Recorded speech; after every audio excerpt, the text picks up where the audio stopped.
Ma'am, The we did this. guard's I'm authorized to hand remove you at this time. closed around her arm. I am not moving. I'm sorry, ma'am. She I need you was to come with me now. 72 I years understand your old, concern, sir, but this is a mistake. and she owned the building. She Afraid I hadn't have raised to her ask you voice. to leave the She hadn't hotel asked for anything. immediately. She'd only sat down. Security will show you the Dot. way out. Dot in the third chair from the window. Afraid The I have to same ask you to leave chair. the hotel immediately. The Security same will show you the way floor. out. 40 years ago, on this exact spot, a young woman in a housekeeping uniform was called a thief in front of a room full of strangers. Dot dot, and walked out with everything she had in one paper bag. Tonight, that woman came back. She didn't come for revenge. She came to sit down. And the young man behind the desk, the one reaching for the phone to call security, had no idea his name was carved into the brass 6 feet behind his own head. Let me take you into that lobby. Not 40 years ago. Tonight. About 20 minutes before the guard's hand. It was a little after 5. Gold October light coming in through the tall windows.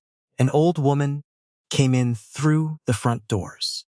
Camel coat, worn a little at the cuffs. No jewelry, no luggage, nobody's idea of somebody. She nodded at the doorman on her way past, a tall old man in a green uniform, and he touched the brim of his cap. Evening, ma'am. The way he said it, to everyone. She crossed the marble floor slow, and sat down in the third chair from the window. She put her hand in her coat pocket over something small and let out a breath she'd been holding since the car. She didn't order anything. She didn't bother anyone. She just sat. Behind the desk. That evening was a young man named Blake Sutton, 29. Made a duty manager 4 months ago. It mattered to him. A lot. He wore the blazer like armor. He had a picture in his head of what the grant was supposed to be, built out of magazines. And the guests he admired, the ones with the right watches, the right luggage.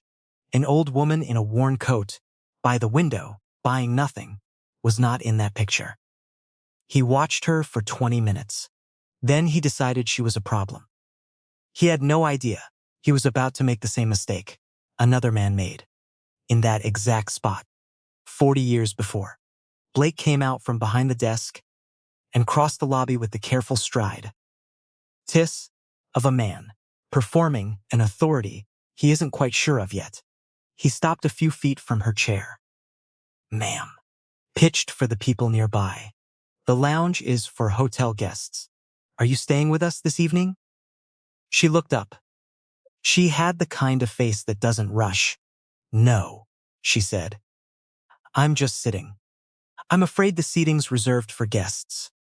If you're not staying with us, I'll have to ask you to move along.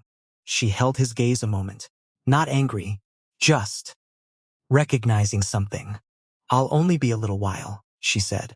I sit here sometimes. His jaw tightened. She'd been given a rule, and she hadn't obeyed it. And in his picture of the world, that could only mean one thing. Ma'am, I'm going to need you to leave.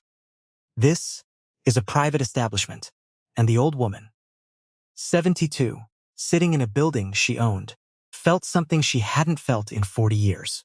That hush. She could feel the room start to look away. A couple on the sofa found their phones. A man at the desk studied his own pen. The same silence, the same floor. Because it had happened here before.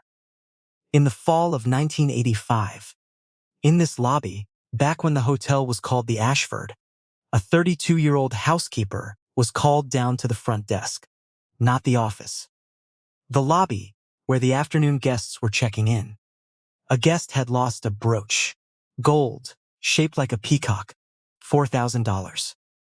The last person in her room had been the maid, They asked the maid to empty her pockets. Right there. A folded grocery list, a hairpin, 60 cents. No brooch. It didn't matter. They handed her a paper bag with her things. Her spare shoes, a photograph of her son, and asked her to leave through the front so the other staff wouldn't be, in their words, disrupted. So she walked out, across that marble floor, past the tall windows. A whole room of people being very, very quiet. 3 floors up, That same evening, a supervisor found the peacock brooch, the sherps, behind the nightstand. Where the guest had knocked it herself, the manager was told. He decided the simplest thing was for it never to have happened. So, officially, it never did. The maid's name was Odessa. And the old woman in the third chair, 40 years later, was still Odessa. She had just bought the floor she was thrown off of. The people a place chooses to ignore will tell you what that place actually worships. She learned that at 32, holding a paper bag. She never forgot it. So, tonight, when the boy in the blazer told her to leave, she didn't reach for her name. She reached for the little brass tag in her pocket. The one that said housekeeping.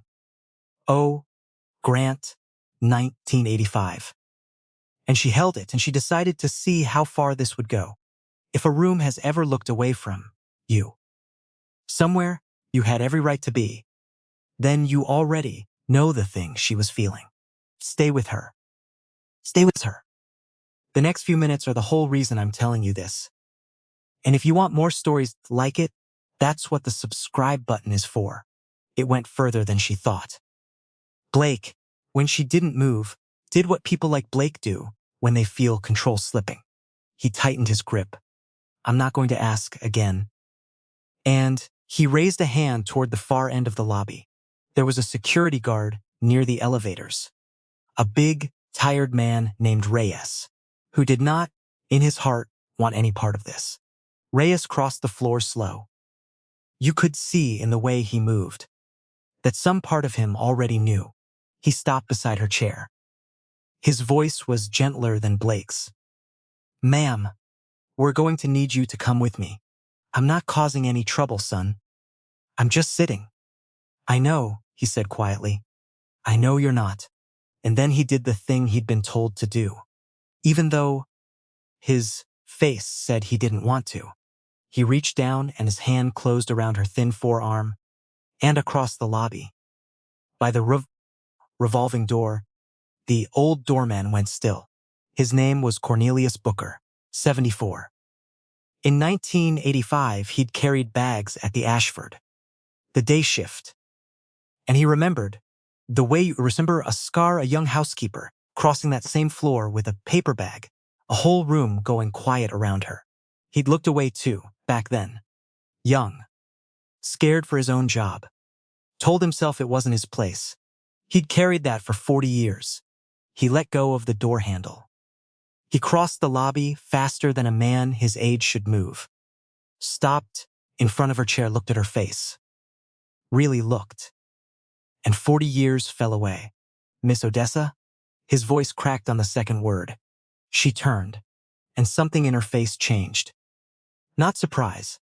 More like being seen after a long time of not being. Cornelius, she said softly. Cornelius Booker. Yes, ma'am. Already lifting the guard's hand off her arm. Gentle, like moving a branch. Yes, ma'am. It's me. Blake watched, feeling the floor shift under him without knowing why.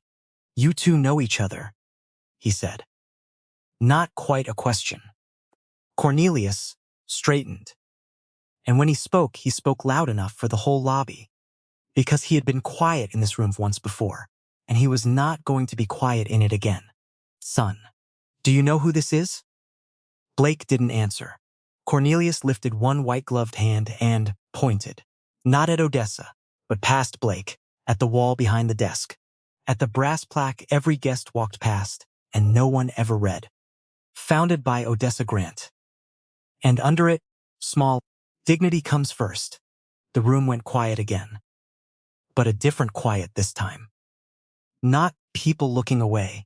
People all at once, finally looking at the same thing. Blake turned and read it. Twice. Then he looked back at the small woman in the worn coat, the one he had been about to have carried out of the lobby, and every ounce of color left his face.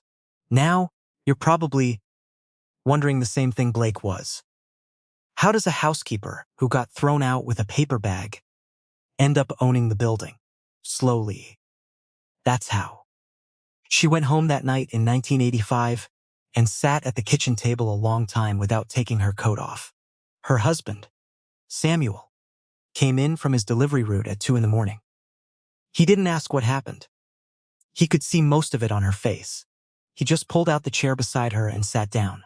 And after a while, he said one thing she kept the rest of her life. They can take the job, Dessa. They can't take the way you do it. So, the next morning she got up and found another job. She cleaned houses. Then offices. Then she hired a second woman and paid her $1 more an hour than anyone else would. By the time her son was in high school, she had 11 women working for her and a van with her name painted on the side, Grant and Company. She bought her first building in 1994, a tired motel nobody wanted, and fixed it the way she used to remake a bed, all the way through. Then, another. And another. Over the years, not overnight. And when the Ashford finally went up for sale, she bought it through a holding company, so her name wasn't on the papers. She gutted it, rebuilt it, kept the marble and the tall windows, and put new brass letters over the door. The Grant. Every year, on that Tuesday in October, she came back and sat in the third chair from the window, not for revenge, just to sit down, in that exact spot, as a free woman. One day a year. Tonight, someone had tried to take even that. Odessa stood up, slow. Reyes put out a hand to help her, and she let him, and thanked him quietly, by name. She did not fire Blake on the spot. She could have. It was her hotel. The whole lobby would have watched, and most of them would have cheered. She didn't. Because the man, who threw her out in 1985, never learned that humiliating a person doesn't change them. It only teaches them to be more careful about who they humiliate. And she didn't want Blake careful. She wanted him changed. What did you see? She asked him, before you knew my name? He almost reached for the easy answer. Then he didn't. Someone who didn't fit, he said. I made up my mind in about 10 seconds. And I was wrong about all of it. Yes, she said. You were. You're not fired, Blake. But starting tomorrow, you'll work a week in housekeeping. Real shifts. Antini Dex. A name tag with just your first name. And you'll find out how many people in this building look straight through you. The way you looked through me today. He nodded. It was small, but it was real. Yes, ma'am. Then she turned to Cornelius. And here. The only place all night her composure cracked just a little. She took his old hands in hers, gloves and all. You said my name. Yes, ma'am. 40 years ago, in this room, nobody said my name. I was one of the ones who didn't, he said. I've thought about it every year since. I looked away, Miss Odessa. I'm sorry I looked away. You didn't look away tonight. No, ma'am. Not tonight. That's the one that counts. Odessa had $1 billion, and it couldn't buy this. What it took was one old man crossing a floor to say a name out loud. The general manager came hurrying down, full of apologies. She let him talk for a minute. Then she told him 3 things that changed how the Grant ran from that night on. Everyone who worked in the building, including him, including her, would spend 1 shift a year doing the lowest paid job in it. The plaque would be moved to where people actually read it. And the third chair from the window would be kept empty. 1 day a year. With a small card on the seat. And I wonder how many people are sitting somewhere right now, in a room that owes them everything. And nobody has looked up long enough to see them. A few weeks later, she came back. And she wasn't alone. Her granddaughter Simone, 10 years old, beads in her hair, a blue backpack she wouldn't let anyone carry. Blake was at the desk. He'd done his week. When he saw them, he came out from behind it. Not to stop anyone this time, but to hold the door. Good afternoon, Mrs. Grant. Good afternoon, Miss Simone. And he meant it. Odessa walked Simone to the chair by the window. There was a card on it now, in a little brass holder. Simone read it out, loud, carefully, the way kids do. This seat is kept for the people this building once refused to see. Please, sit down. You belong here. Who was refused?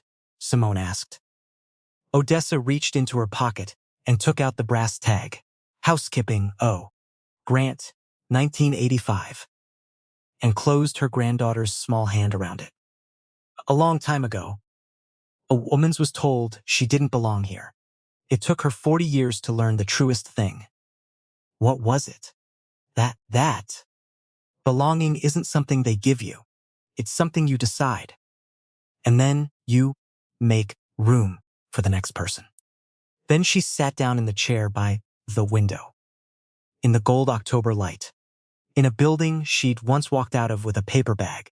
And this time, nobody in the room looked away. There are people who do the work all the way through, even when no one is watching, even when no one thanks them. Most of them will never have their name in brass on any wall. This one is for them. I've been sitting with this story a few days. What stays with me is that Odessa never got an apology from the man who fired her. He was long gone before she bought the place. Some debts never get paid to the person who's owed them. So she found another way to settle it. She made sure the room itself would never do it again. Maybe that's the most any of us can do with the worst thing that ever happened to us. Not get it back. Just make sure the next person gets to sit down. This is a work of fiction. The names, the hotel, the peacock brooch. I made all of it up, but that hush is real. A lot of us have stood in it. And the way out is always the same. Somebody looks up and says the name. If there's a name you've been meaning to say out loud, maybe say it today.